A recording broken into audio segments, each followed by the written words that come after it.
Hey everyone, thanks for watching. So when I present workshops at conferences, I always stick around so people can ask, individual questions.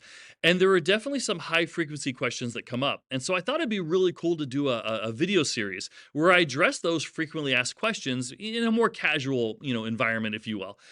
So I'm titling this video series Q&A with a Neuroeducator, and this is our first one. So this question was sent to me by Chris H. from Sacramento, although this question is asked quite frequently at the end of workshops. So Chris says, loved your workshop. Thanks, Chris.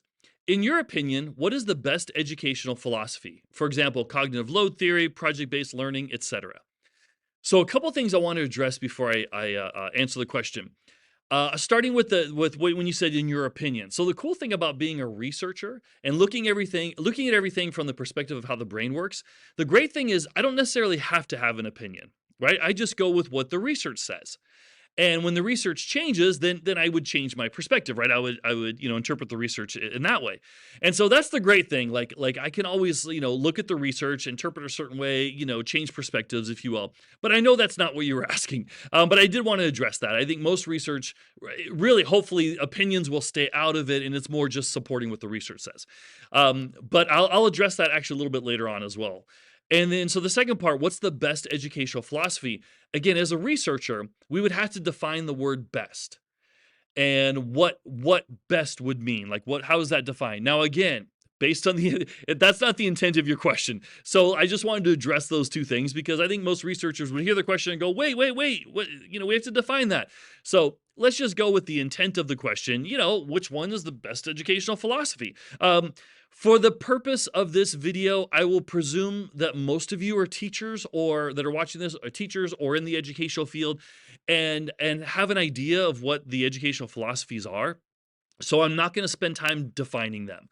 Um, I will say before I really address the question of which one is, the best educational philosophy, I will say shout out to cross-curricular instruction.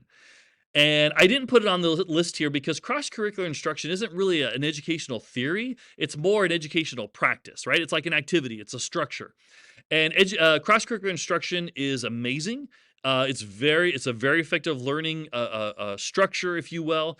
It's essentially taking fewer concepts and having more opportunities to master those concepts across multiple curriculums. So it's cross-curricular instruction is great. So saying that, let's go on there. So which teaching philosophy is the best? So here's the answer.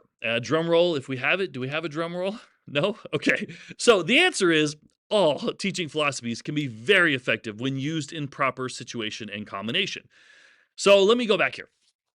I'm a huge believer in application. So once I teach the students something, I have to give them an opportunity to apply that knowledge. So I love doing projects.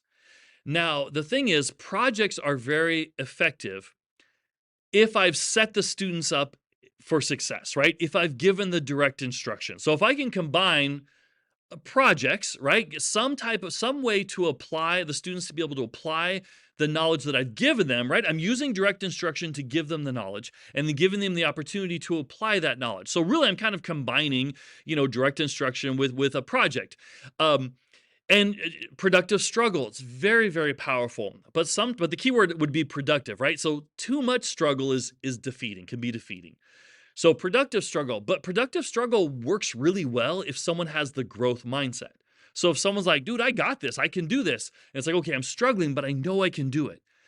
And if a student is struggling maybe a bit too much, or there's a really strong struggle there, then we as teachers come in and we offer support, right? We scaffold, we give maybe a little more direct instruction. So there's that combination there.